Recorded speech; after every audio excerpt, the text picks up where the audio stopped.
And I think collective intelligence. What's collective intelligence? It's not only currencies, but it's just different ways that groups work better together. Yeah. It has a relation to changing values and how we value things. Gotcha. And Michelle Bounds, Peer-to-Peer Foundation. If he's over here, he'd love to come down.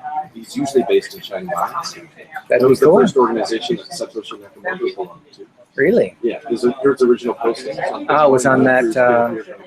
Fascinating. Really great guy. He just spoke at WeShare in Paris recently. Really cool. Yeah. So he covers, like me, complementary currency. Old school. Yeah. More old school than me. Yeah. But very nice guy. All right, guys. Well, let's kick things off. Time already? It is 6:01, Tuesday, June 9th, 2015. 6 p.m. local time here in Bali, beautiful Bali. We're out here on the deck here at Ubud. It's kind of nice, open air. Hopefully it's not too noisy. Hopefully our internet connection will still work. But we got a really good show lined up tonight, guys. We got a lot of local updates, a lot of things going on locally, including a few videos to share. They're premiering tonight, so I don't know if you saw the red carpet outside. I came in the back door, so. Yeah, we got lots of local news. We're going to revisit a few stories from last week. Last week was the war on cryptography, and there are a few stragglers that came in after the show last week, and there's some interesting stuff from Apple on cryptography. I was kind of shocked. I kind of thought Apple was, I put Apple in the same basket as all the Googles and Twitters and everybody else, and got some interesting video of Tim Cook, the CEO of Apple, talking about cryptography. We're going to go back to Greece. Greece is lovely in June, although they're just about to default, or it seems like they might default. So the soap opera continues. They actually do not plan to pay their next bill, but it ain't over yet. Why do I find myself rooting for Greece to fail? I don't know what's wrong with me. Not fail. I don't know if they're the same. Right. Default. Yes. Victory. Yeah. Yes, it'll be exciting. Good spectator sport. Schadenfreude, right? Yeah. We had some interesting posts this week on complementary currencies, and we've got Stephen with us, so we're going to go through some of those stories. I think that's, complementary currencies predate the whole cryptocurrency world. They've been thinking about this stuff for a lot longer than we have, so I think it's an interesting topic. And last but not least, the topic we cannot ignore, which is the block size debate, continues. It's reaching a fever pitch, and I've got some good links, and hopefully we can kick the can around a little bit on block size. So let's go ahead and get started. Let me share my screen. Bear with me for just a moment here. There we go. Now everybody should be seeing what we're seeing up on the screen here. Bitcoin filter number 48. All right, let's see here. There we go. Hello. Sorry guys, technical difficulties.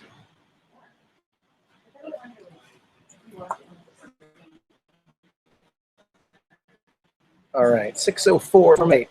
We are coming live from Ubud, which is the best co-working space, I'd have to say, in downtown Ubud, right across the street from the Monkey Forest. We are out on in the cafe area tonight in the fresh air, which is pretty cool. But if you ever find yourself in Bali on a Tuesday night and you're into Bitcoin, I hope you'll come join us in person. If not, we have the conversation online. So this is the Facebook group. If you guys don't know how this works, over the course of the week, we post stories in the Facebook group, and then when we get together, we talk about it in person. So lots of interesting stories posted this week, which we're going to talk about. We also have a conversation going on Twitter. If you want to reach us, you can hashtag Bitcoins in Bali, and you can get our attention, and we can kick things around on Twitter as well. All right, so why do we get together on Tuesday nights? Really what's going on here locally is we're trying to build a Bitcoin economy, right? We're trying to get Bitcoin to take off here locally in Bali. It's a friendly environment for Bitcoin, and there's lots of interesting projects going on here. And this is coinmap.org. And I just pulled this up before the show tonight, and I realized that Singapore's got 42 brick and mortar businesses that accept Bitcoin. And down here in Bali, we've got 37. So Bali is a lot. I mean, Bali and Singapore are, it's like, these are the city folk and these are the country folk. But we've got almost as many Bitcoin businesses. We're within 5. And I happen to know that there are 5 businesses locally here taking a look at Bitcoin. So we're right on their tail. Really, the goal for me is to get 100 Bitcoin businesses. I'd love to see 100 Bitcoin businesses. If that were the case, then this dot would show up as a red dot. And if I zoom out a little bit here, you can see there are no red dots in all of Southeast Asia. You kind of have to go all the way down to like down to Australia or Europe to get a red dot. So imagine a red dot right here. I think that would really put us on the map quite literally. So we got a local initiative to get that done. The most recent addition to the Bitcoin merchants locally is this Seeds of Life. They're accepting Bitcoin now. We've trained their staff. I've had lots of raw food there. Their veggie wrap's really good. And their green smoothie with the spirulina in it is also good. So go check those guys out. They make raw lasagna, which is also warm. It's almost like cooked food. Anyway, it's delicious. Go check it out. Take your Bitcoin wallet and support the local economy. Here's their website. You can buy all of this stuff with Bitcoin. You can do some Ashtanga yoga. You can get some raw food. They've got herbal tonics available. So yeah, take your wallet over there and check it out. The Seeds of Life Cafe on Gautama. By the way, this is like the 3rd business on Jalan Gautama that's accepting Bitcoin. There's another one that's this close away, so it's kind of turning into a little Bitcoin district over there. Hopefully, yeah, it's not quite yet. Yeah. Soon, very soon. Okay, so the other thing that's going on locally is this is the happenings in Ubud, and this isn't common knowledge yet, but in July we're going to have Bitcoin month at Ubud. I've negotiated, they're going to give a 10% discount on memberships if you pay with Bitcoin in July.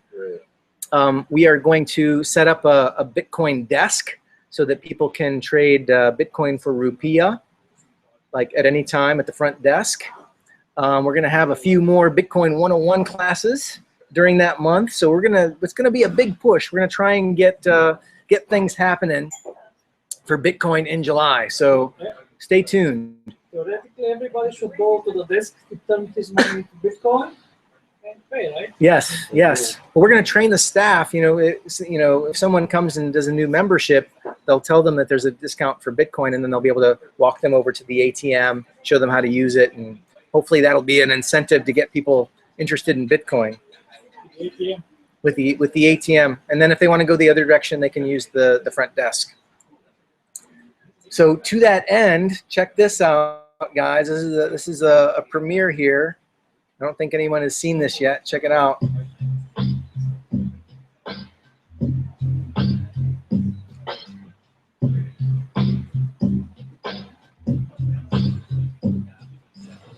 Welcome to Ubud, home to over 250 local and visiting creatives, techies, entrepreneurs, and change makers who come here to make their projects come to life. Ubud is committed to fostering an environment where anything is possible, where people can connect, create, and collaborate with people from here or from anywhere around the world. At Ubud, we've noticed that Bitcoin is playing a growing role of the and this year. So we've taken a leading role to make Bitcoin easy. This is the Ubud Bitcoin machine. It's super easy to use to buy Bitcoins. The Bitcoin machine just needs a Bitcoin address and some Indonesian rupiah to be converted.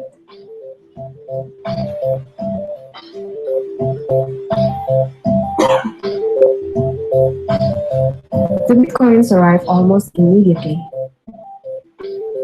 With Bitcoin, new entrepreneurs can send money to anyone or anything around the world almost instantly for virtually no cost, or spend it at dozens of places here locally in Bali, including a membership area.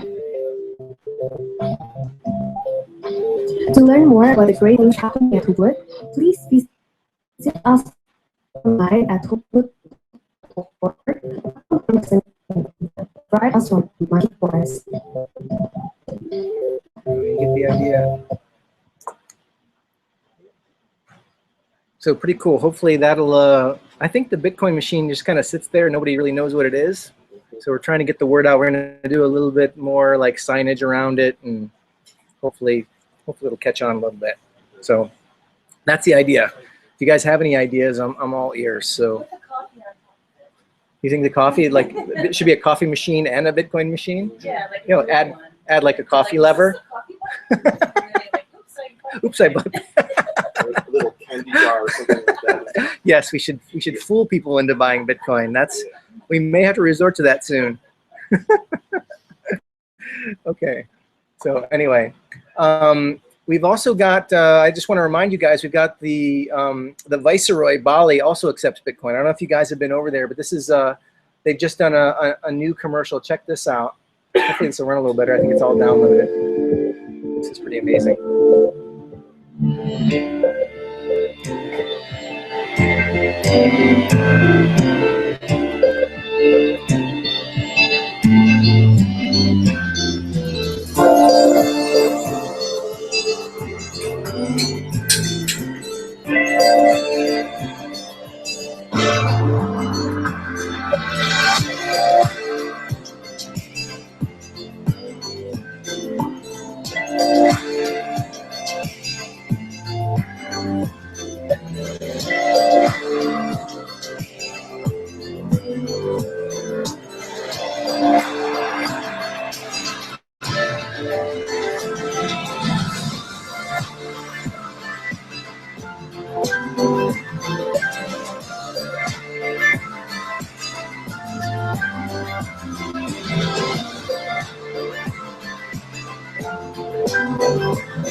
It was you, wasn't it? So I did make a little cameo in there. Did you catch that?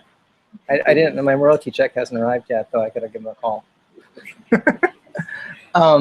Just wanted to remind you guys that Viceroy Bali takes Bitcoin, and some of the footage from that commercial was our little Bitcoin launch party that we did a little while back. So go have dinner at their restaurant or get a massage or something there. The place is amazing. Of course, that video was shot by Funkhouse Media. They also accept Bitcoin. So that whole video production was bought and paid for using Bitcoin with these guys at Funkhouse. And they are extraordinary videographers. They do work all around the world. They spent some time here in Bali and put that together. So take a look at Funkhouse if you like that video. They've got drones. They've got digital SLRs. They can do storyboarding and put together a very compelling package. So check those guys out. Is that Manu's video company? No, I've got a video from Manu coming up, but that's a different company. Okay. Yeah. As a reminder, we're still in local news, guys. We've got Bitcoin 101 coming up this Saturday. So please find your friends who have never been exposed to Bitcoin. Send them our way. We'll start from ground zero. And it's a great morning. It just takes a couple hours between 10 and noon. And then maybe we'll go to Seeds of Life or Kismet or one of the local places afterward so that people can spend their Bitcoin that they've just learned how to use. So Bitcoin 101 this Saturday at 10. Don't miss it. As far as local goes, we've been using this software. I just wanted to remind you guys that we're using this very simple open source software that we've developed right here in Bali to get local merchants on board. We've added some usability here, where this thing has got an adaptive design, so it looks good on a phone or a tablet or in a browser. And we've also added this discount variable so that you can mark up the Bitcoin or actually create a discount for Bitcoin. So I just wanted to make sure you guys knew about that. You can, if you've got a relationship with a local merchant, you can get them started with this, and I'll help. It's totally free, open source software. There's a repository on GitHub, and I've even got a video on how to use it on YouTube. So let me know if you need any help with that. If you've got local businesses, I know Johnny has found some local businesses and kind of beat the bushes a little bit, and we've got a few going on. So I kidnapped their children, actually. That's how I yeah. Anyway, let us know if you need any help or if you've got any ideas. We'll approach a local business together and get them on board. All right, let's talk about the price. We had a little bump in the price here, like just a couple hours before the Bitcoin filter started. No doubt because the meeting is here. You know, it's always good news when we have Bitcoin filter meetings. It definitely affects the global price in a positive way. I think last week we were at 225 or something like that. So we've had like a really long run of Bitcoin being in a kind of a banded price between like maybe 240 and 220. A lot of the quants, the people who look at, they basically just look at the trend lines of Bitcoin, are saying that they expect it to go a lot lower. But who knows what will really happen. We shall see. Of course, we're in Indonesia, so on the Indonesian exchange, bitcoin.co.id, we're just right around 3 million rupiah for one Bitcoin. Obviously, with Bitcoin, unlike other currencies the world over, we know exactly what the supply of Bitcoins are. In fact, if I refresh this, you should get another figure. This is exactly how many Bitcoins exist on planet Earth, right? So that's not something you can do with dollars or euros or yen. One of the cool things about Bitcoin is everybody knows exactly what the supply is. And if you know the first rule about economics, about supply and demand, as demand for Bitcoin goes up, the price should go up. So let's take a look at the price for all Bitcoins in existence. We can do that by multiplying the total number of Bitcoins times, what was the price, 231? Yeah. $231 per Bitcoin. This gives us what you could call the market cap. So $3.2 billion are what all the Bitcoins on planet Earth are worth. So that's not very much money. $3 billion. I think JP Morgan has $3 billion in their fund for paying penalties to the IRS, right? It's a kind of a rounding error at the big banks. So it's really kind of exciting that that Bitcoin could become, it could become a global currency, and if it did, then obviously the price would have to go up significantly. So we watch that with interest. All right. So like I said, we get into the stories that are posted in the Facebook group to discuss what the readers of the Facebook group are discussing, and even if it's in another language, we cover it. This is this your website, Steven? Is this your website, hash.bg? Yeah. So I don't speak Bulgarian, but I can do a little search here for Debunay. I think they're discussing Debunay, right? Yeah. Did this happen? I never mentioned anything to anybody. I was like, oh. Yeah. Yeah. So you didn't plant the story, and No. So Debunay, for those of you who don't know, is a blockchain project, a blockchain-based company based on NXT that's developed right here in Bali. Actually, the development team is now in Singapore because they were involved in a hackathon there, and they're building out the functionality for Debunay. But it's a small world, huh? There's his name, Capodici. Yeah, Capodici. I was practicing that since I got it wrong last time. But I don't know. That's pretty cool. Are they saying nice things about it? Yeah, this like Capodici looks very promising. Yeah. And this guy with the next logo is pretty active in the next. In the next group, and This indigo is pretty active. I like the way your language looks. It looks like kind of futuristic, or it's kind of like from the Matrix or something. I like that. Anyway, that's cool that that they're getting that kind of exposure. I think that's amazing. Just a good representation of the smart people that end up here in Bali. So, all right, next. Okay, this is from The Intercept. Anybody read The Intercept or familiar with The Intercept? This is the publication that Glenn Greenwald went to after the Guardian, after the whole Snowden revelations.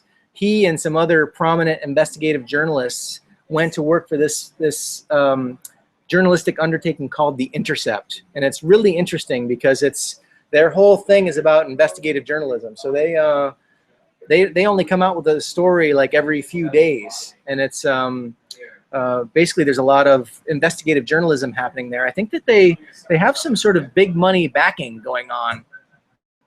So they're trying to fill the gap left over. The whole journalism in general has got a hangover because their whole business model has been turned upside down, and these guys are attempting to reintroduce hardcore investigative journalism back into the fray. So I really like reading these guys. There's a bit of a slant, there's they have a bit of an axe to grind, but that's all right. They do big stories, and this is kind of going back to the topic they were talking about last week, the war on cryptography. Last week we talked about how Australia was making it illegal to teach cryptography, and David Cameron, he just won re-election in the UK. He was talking about, there has to be a backdoor in chat applications, otherwise they want to ban it.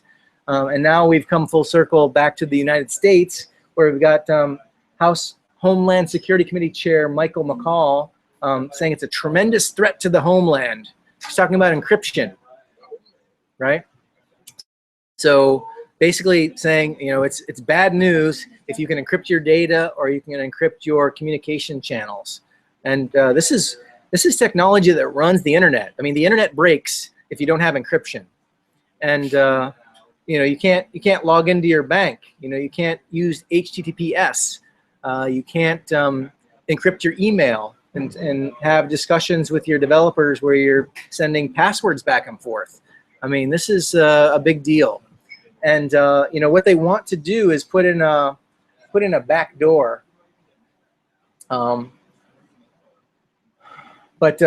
Basically it's kind of common knowledge amongst security experts. You cannot put in a backdoor only for the good guys.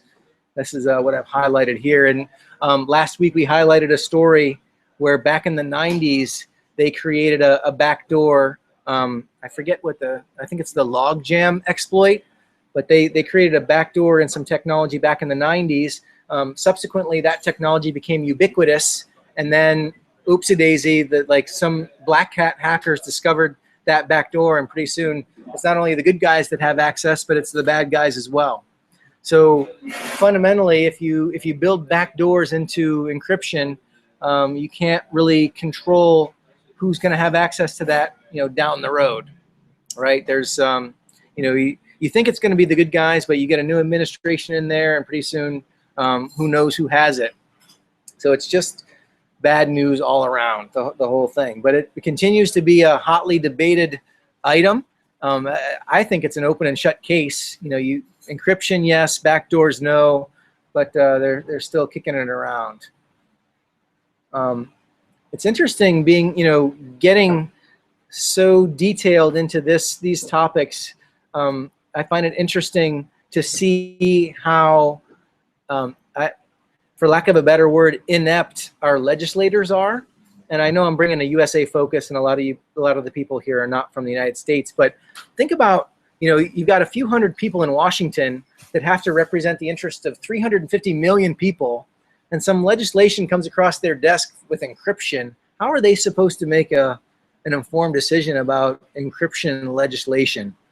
You know, I mean, it's just kind of strange that we hire representatives and they're supposed to somehow represent in a coherent way the interests of 350 million people in the case of the United States. It's the same in Australia or the UK or Western Europe or other democracies where you know, complicated technical issues like this arise, and how do they make a decision? It's really and you know, I don't know if you've ever tried to read a bill, but I think most of those bills get written by lobbyists and go unread anyway. So I don't know what the solution is, but it's fun to take a topic like this where you know, we're really familiar with the details and to watch the politicians kind of wrestle with it. So that's a cool story. Check it out. Speaking of encryption, this story was posted, I think, the day after Rick Shrees posted this one, and it was about Tim Cook talking about encryption and privacy at some sort of I don't know, some sort of fancy schmancy dinner in Silicon Valley.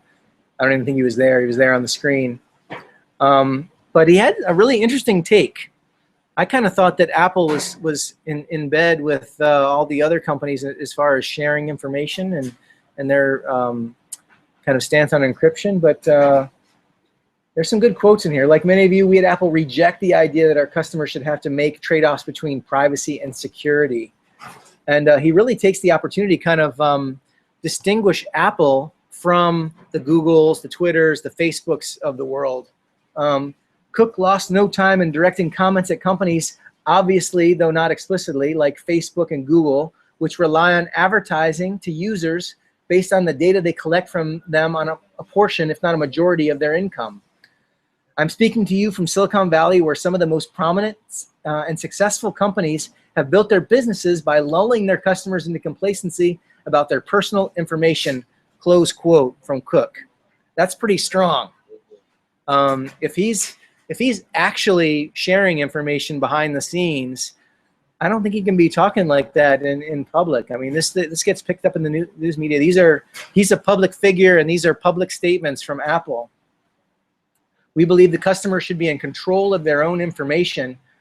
This is just another attack on our civil liberties that we see heating up every day. It's the battle over encryption. Some in Washington are hoping to undermine the ability of ordinary citizens to encrypt their data.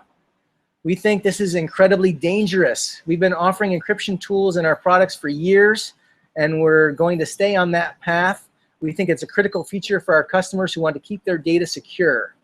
So anyway, good stuff there. You know, I called the show "The War on Encryption," and here Tim Cook is, you know, obviously he watched the show last week. U.S. Department of Homeland Security has been waging a war on pervasive encryption.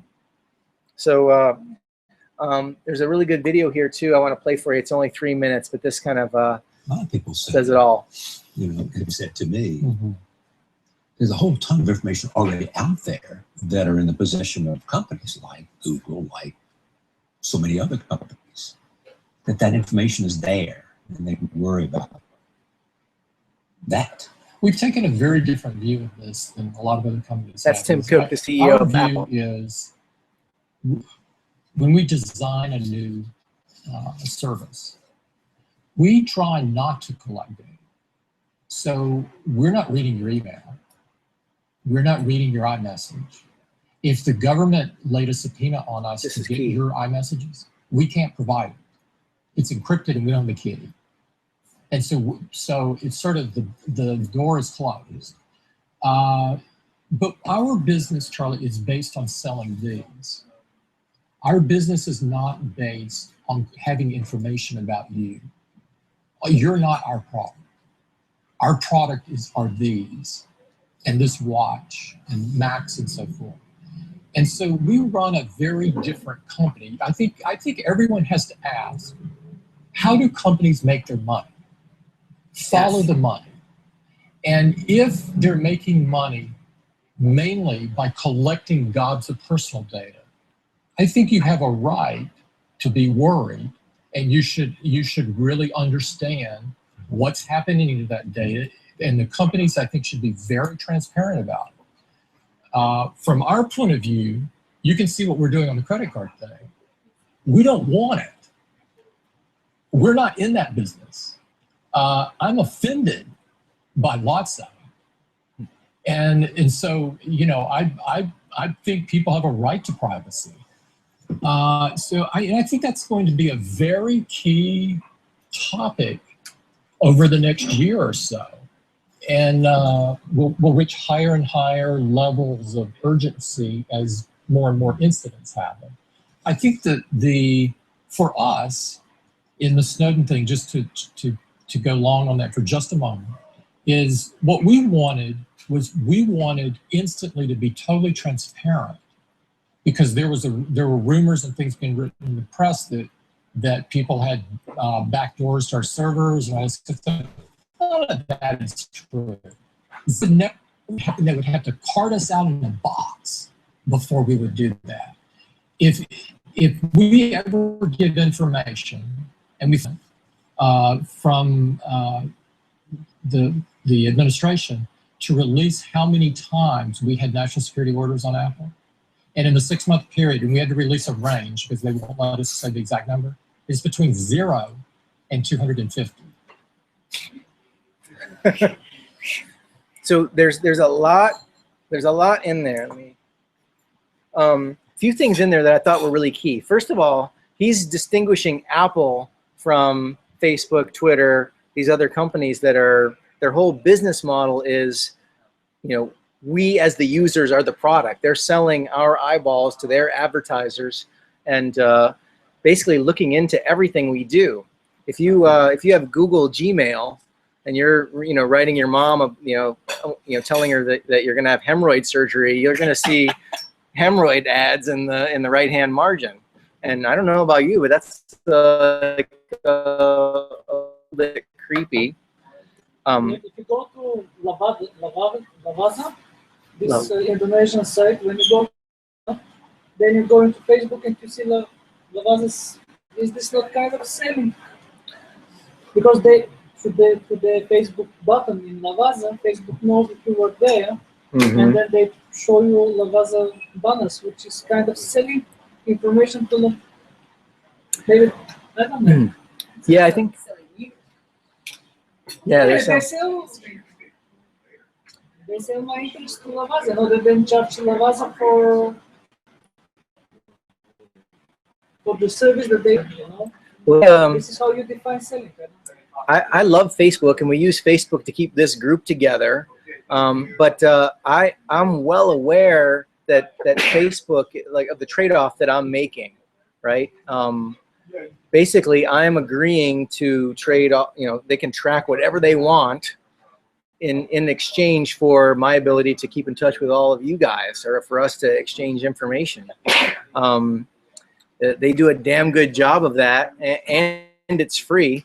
And but in the meantime, I mean, fundamentally, it kind of bothers me that that I have no idea what kind of information they're tracking about me, and that they're selling it.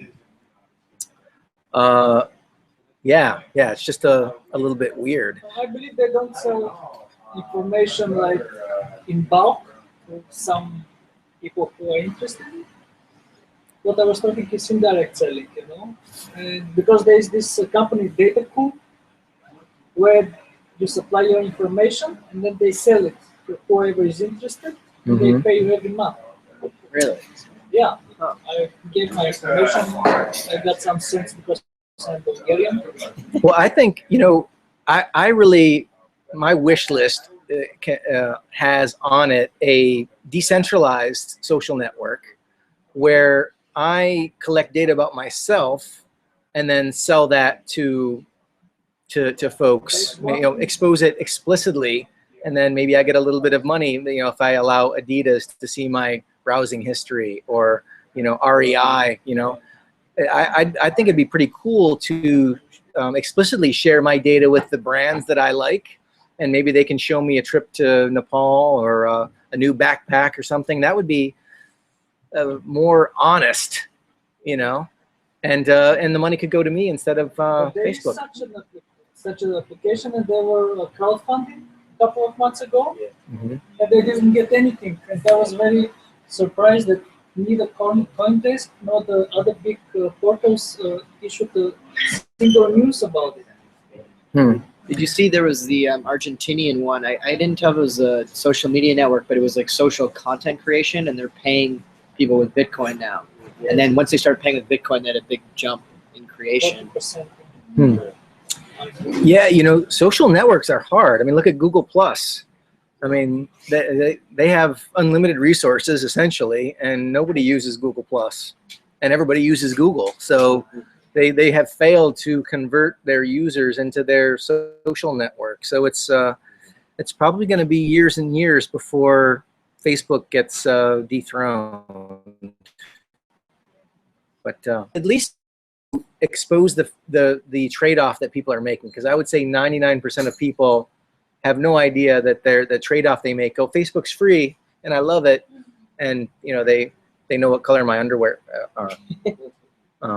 Sometimes it's quite inefficient. Like I often get ads for stuff that I've just bought or like a service that I've just endorsed like 2 minutes ago. Including Quadriga CX. I get their ads on YouTube all the time, and their Canadian Bitcoin exchange that I'm already using.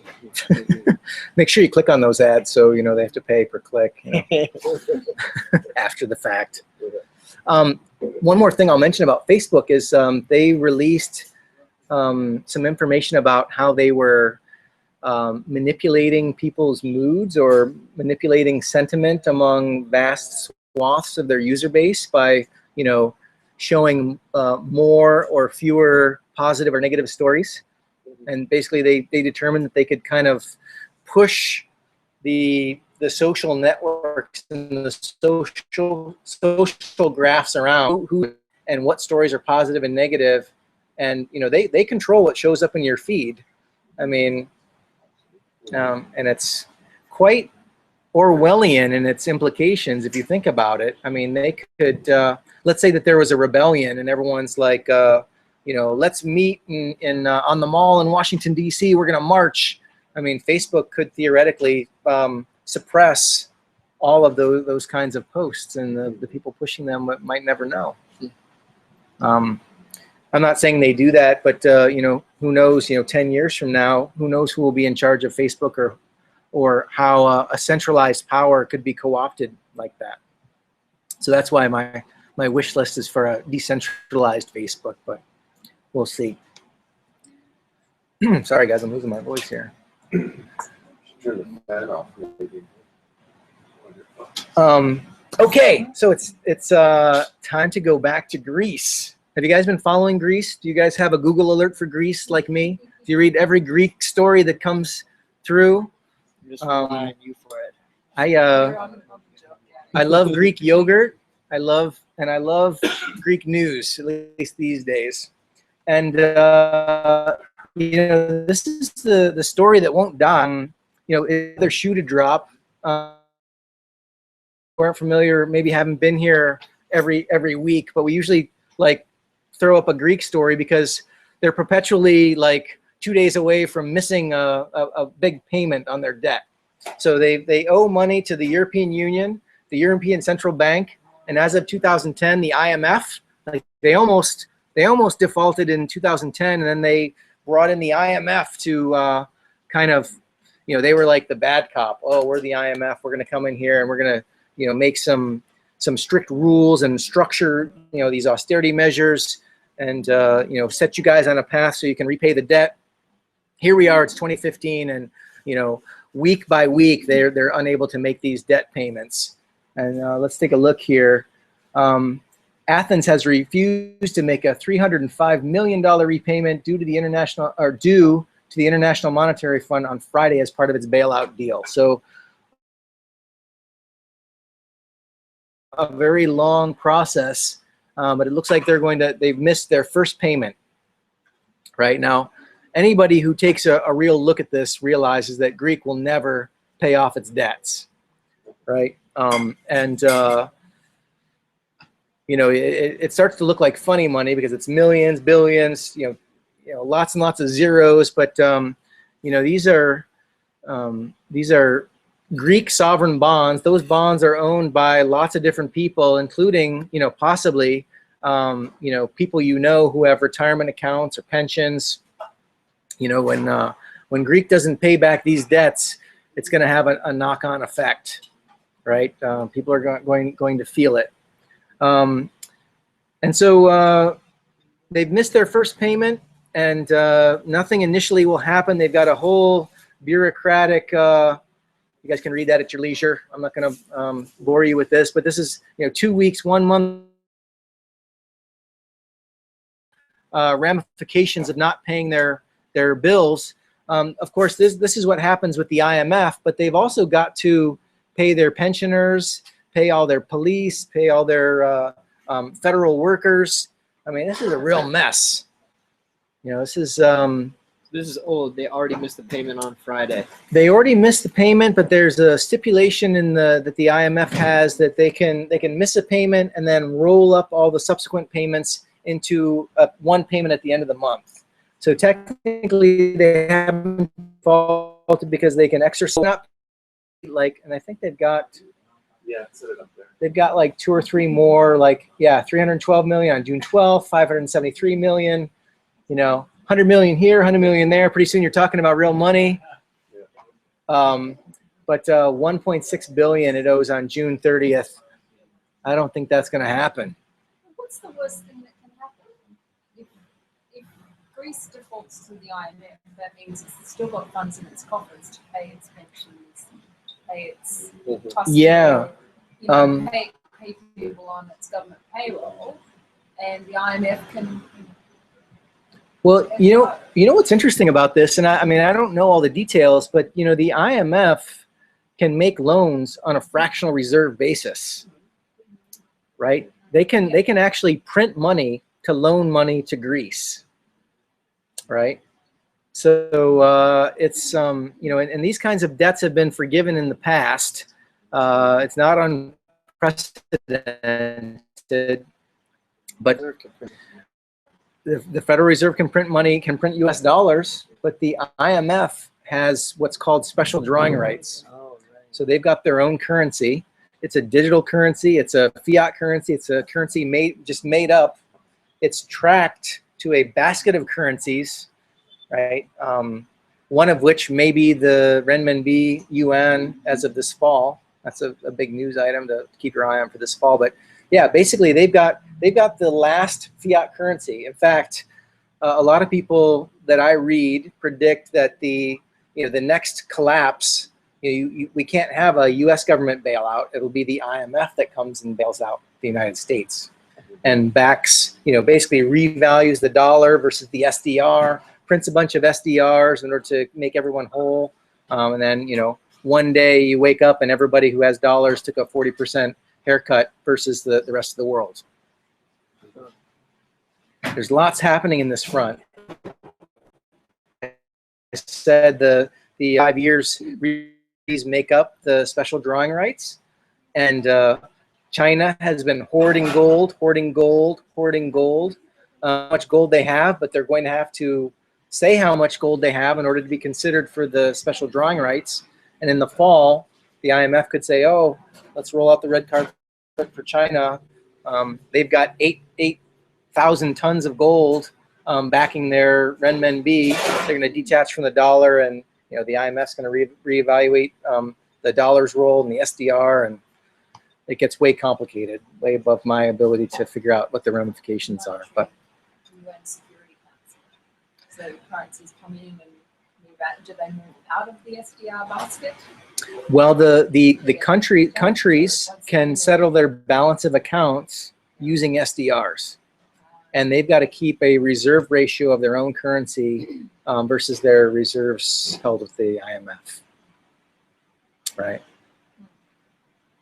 So yeah, we shall see. We shall see. All right, what do we got here? Ah, yes, we're moving into our next segment on complementary currencies, and this is posted by Stephen. And this Bristol pound predates Bitcoin, does it not, Stephen? This is like an old one, isn't it? No, I don't think it does. I think it doesn't. started around the same Oh, time. since actually. 2012. Yeah. Okay, so basically this is a currency. It's a one-to-one. It's got a one-to-one value to the British pound. Yes. But it's a currency that circulates in Bristol, UK. That's a city in the UK, right? Yeah. So in use since 2012, the system operates as both notes and in electronic form, with each Bristol pound equal to £1 sterling.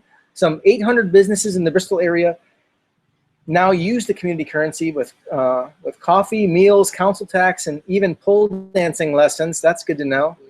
The practical vision was to get something which would connect local communities. So it's my understanding, and correct me if I'm wrong, Stephen, that you create this currency. It's designed to support local business. So it's kind of branded as a local currency, like keep it local, buy local, and it spend local, and even though it has a one-to-one relationship with the pound, it costs like 3 or 5% to get out of it. So if you wanted to trade it for an actual British pound, it would cost you 3 or 5%, and that 3 to 5% is what pays for the administrative cost, and what also deters people from taking their cashing out. So if it's just as easy to go spend your money at the local manufacturer instead of going to London, then if that 3 to 5% makes the difference, then you keep it local. Yeah, and the city of Bristol accepts it for payment of business taxes, local business taxes. So the business owners then are they'll take it in the same way that they'll accept the pound. Right. So, yeah, Buy-in has no fees then, from the pound to the Bristol pound. Yeah, how do you get into it? I don't know how that works. You buy into it, or I think it's a mixture of a few different approaches. There's buy-in in some cases, I think, from people who arrive. In other cases, it's dispersed. Let's say like a money issuance from the urban authority because they know that they're going to be taxing it back. Right. So if they know that their tax revenue from this program is going to be $1 million, then they can put a certain amount out, and they just keeps going around that way. And there's also that concept that you introduced me to about mutual credit, right? So businesses can, you start the system up, and then, if I own a bakery, I might like extend credit to other local businesses in the bread that I produce, and that comes into existence that way, I right? think that they're also doing that as well too, but that's just where it comes in with the electronic form. So they Okay. I think they're doing some. There's got 500 Bristol pounds to spend at local businesses, right? Yeah. In exchange for $500 worth of my own product or something. Yeah. Yeah, or your time as well too. Yeah. And it's the same platform as I've been working on here. Yes, the Cyclos software, which is installed in all kinds of places all around the world, right? Yeah, over 1,000 communities. I love this idea. I think we often talk philosophically about money, and money can be tied to community and really represents the human potential, the human output, the human energy, and if people can support your neighbor, and you can use a local currency to support your local businesses. I really love this idea. There's also a measure of resiliency that goes along with this. If you've got a local currency and something happens to the overall currency, you've still got a way to market. You still have the ability to extend credit to your neighbor. You've got a local currency system that's going. It adds resiliency to the community, and that's I think it's because they're coming from like two different worlds, cryptographic and complementary. That I think that's where we're going. There, we'll have these platforms like maybe Cyclos will go cryptographic or purely peer-to-peer loyalty in the future. But we have a few hurdles to get over, especially with credit, because we cannot create credit in cryptographic currencies yet. Yeah. We can lend, but we still have to have that fixed issuance. Right. But I think that we're getting closer to having algorithms that can solve that problem, which is really cool. Yeah. Yeah. I didn't expect that when I was looking at cryptographic currencies, but now seeing more and more like NEM. NEM. The new economy movement, cryptocurrency is okay. starting to get into NEM. Issuance based on reputation, and your reputation is based on how active you are in the system.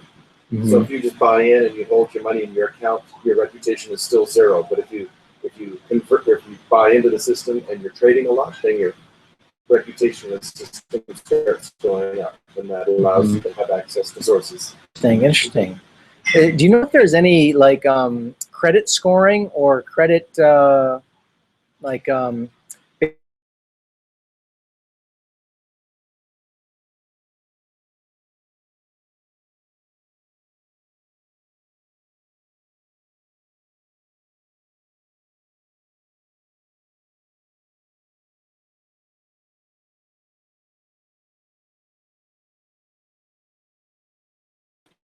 I actually originally put that in mind.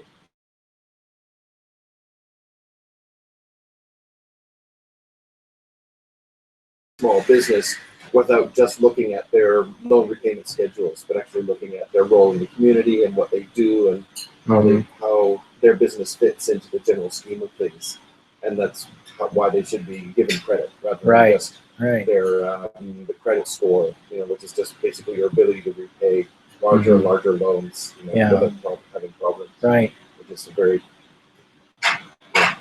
old way of doing it.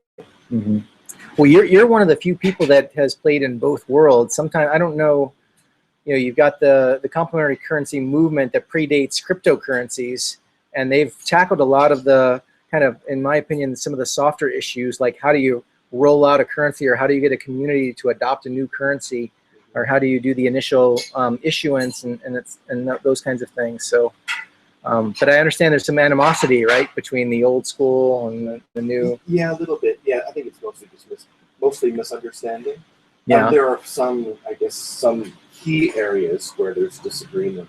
I would say there's disagreement, but I think partly it's just hurt feelings a little bit. Like the compliment. When I go through my emails, I've been searching through all my emails from the last 20 years, and I could not find any. I was telling you about this. I couldn't find any instances where I had been contacted by someone working in cryptographic currencies, saying, "Hey, you should check out what we're doing," except for Ripple. I could see where. So I knew about Ripple as a digital currency, but I didn't really think of it even then as a pure peer-to-peer cryptographic currency, because back then it was still Web of Trust based, and it didn't have the cryptographic element built into it yet. Right. It was still more like a transparent transaction platform than a peer-to-peer platform. So I think people just feel irritated that Satoshi and the others didn't get in touch with them first, so that they could have talked about how to build that social element into the development of cryptographic currencies. Fascinating. Well, let's move on. We're starting to run out of time here. After you posted that, Peter Vanderlingen posted this brand new in South Africa. When did? Just last week. So this is a global movement.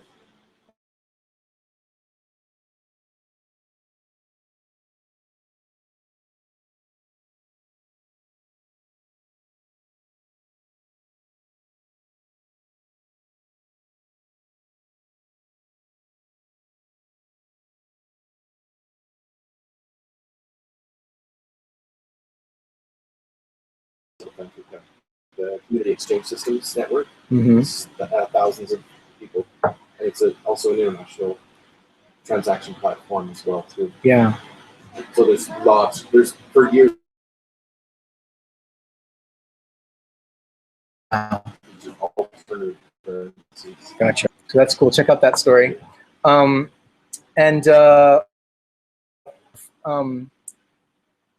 Of local currencies and it affecting the local economy. We've got a posting here from Manu. He's a friend of the show, been here many times. He's putting on this Bali Unite festival, which is taking place in this Seven Temples area, which is over on, I think, the east coast of Bali. And he wants to launch some sort of complementary currency system and is asking for our help.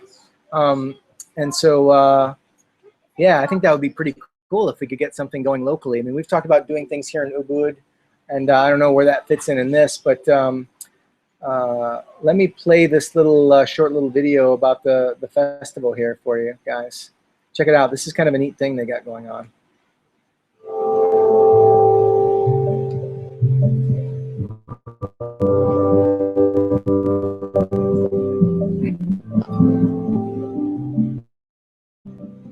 The deeper purpose of the Bali Unite Festival is to raise awareness about our planet.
Perfect place to create a community-based development. Ini matanya, ini saya jelaskan ini. Kami punya ini ada hidungnya juga, bentuknya seperti ikan. Kalau dulu pakai layar, sekarang pakai mesin karena untuk menjangkau ikan-ikan yang ada di laut, biar kami bisa tangkap ikan itu karena jaraknya sekarang udah jauh, jadinya kami sangat sedih. Tapi di sisi lain juga kami harus berusaha menangkap keluarga kami dengan bekerja di tempat lain. Ekonominya di sini sangat lemah. Semua barang pada naik. Sedangkan penghasilan nggak ada. Nelayan juga bangkrut. Mancing juga nggak ada. Ikan. Kenapa ikan habis? Tidak tahu. Soalnya lautnya nggak kasih tahu. They understand that together with us, they can create an amazing base, not only for the festival, but for their own produce. With the thousands of coconut trees, we can create amazing things. This community make for me the best salt you can ever imagine. It's up to us to the philosophy of the whole thing to give it back to them. They are eagerly awaiting this change.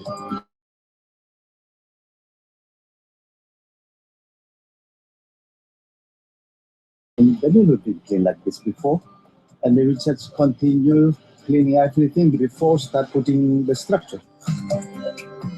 Membantu masyarakat di sini, membuka lapangan pekerjaan, membersihkan sampah-sampah. Masyarakat sudah siap untuk membantu apapun yang dipentingkan oleh yang mau membuka lapangan pekerjaan di sini. Masyarakat siap sekali untuk membantunya. After a week, after 2 weeks, everything goes back to be the same, but it will help growing the seeds. It is uniting people. It is uniting music. We are one in heart, we are one in mind, we are one in body, we are one in music. I have no doubt. Come to Bali Unite.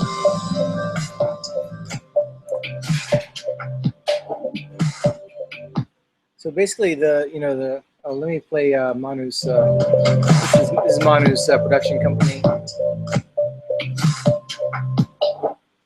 So basically, the modern world is coming to Bali, right? And it's they're going to do a music festival, and that,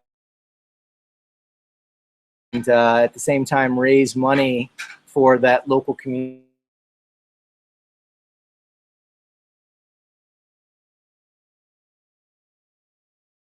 Inevitable that the tour come and that the dollars are going to come. The local community, I think, is up in the air. They're considering this, the ramifications, but we'll have to see what happens. Building a local currency, though, could help. if they're able to keep a local economy going, and it's not just a bunch of Westerners showing up, swooping in, and driving up prices and then leaving. Yeah. You could create a kind of token currency, or like, you know, use it for, you know, like what is that, Club Med, you know? Yeah. You know, kind of transactions. Right, that might right. generate into something that the community can use. But if they're all just fishermen, or, you know, there's only 2 or 3 different industries, then you can't really create that dynamic, you know, economy.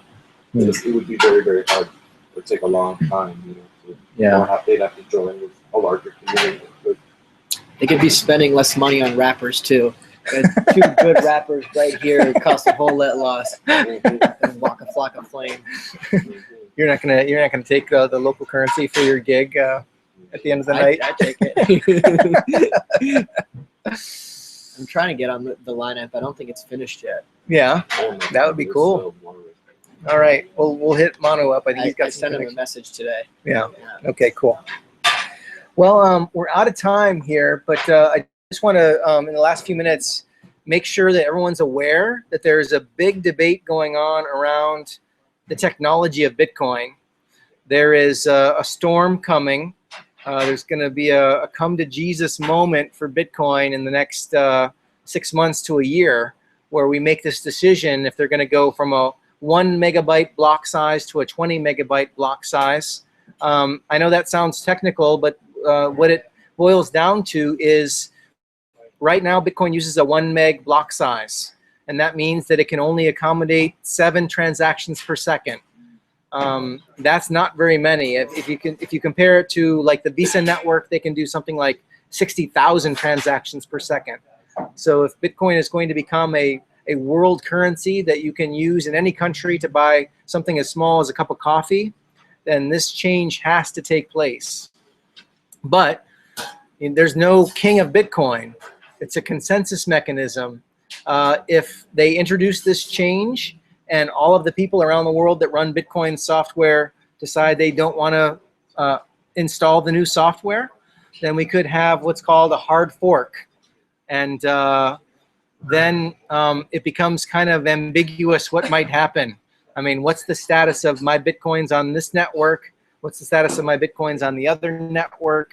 You know, what miners are validating my like a civil war almost.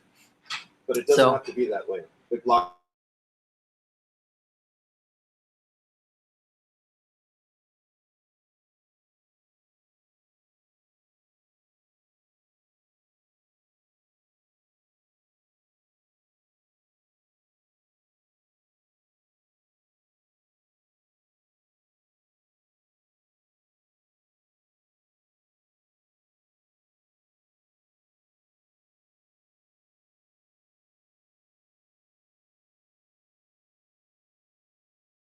Of the transactions could be moved off of the blockchain onto what's called side chains or payment channels.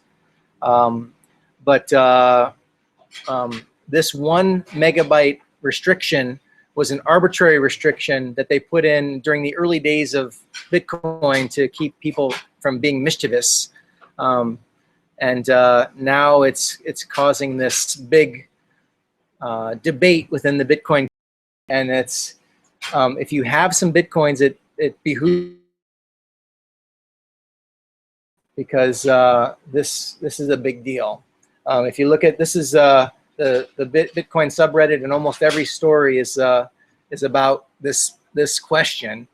I've got some good links here if you're interested in kind of diving in. This guy Mike Hearn, really super smart guy, one of the early Bitcoin developers. He corresponded with Satoshi Nakamoto way back in the day, and he did capacity planning for Google.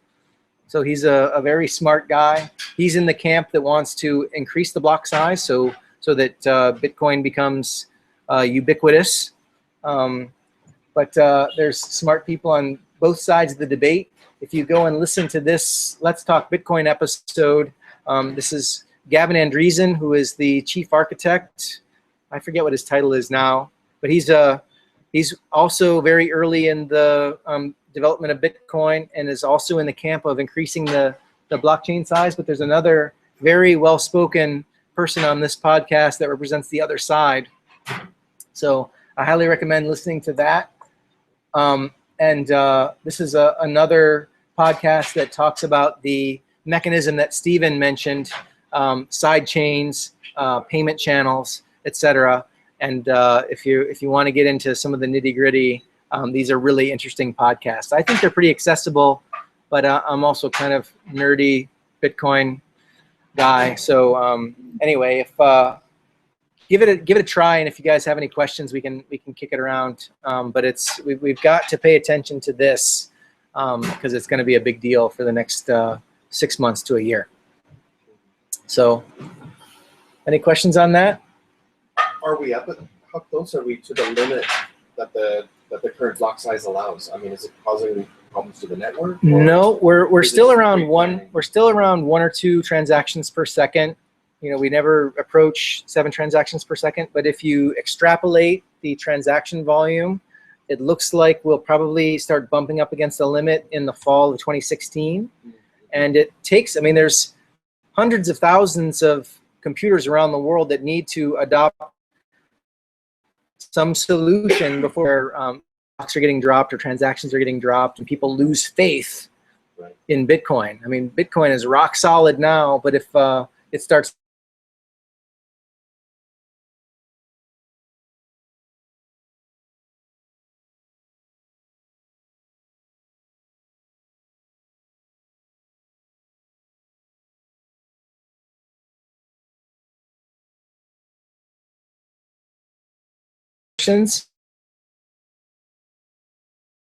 that you guys want to discuss or talk about or interested in, there's a service recently released called Reality.io, which maybe we'll talk about next week, where they're doing digital content. So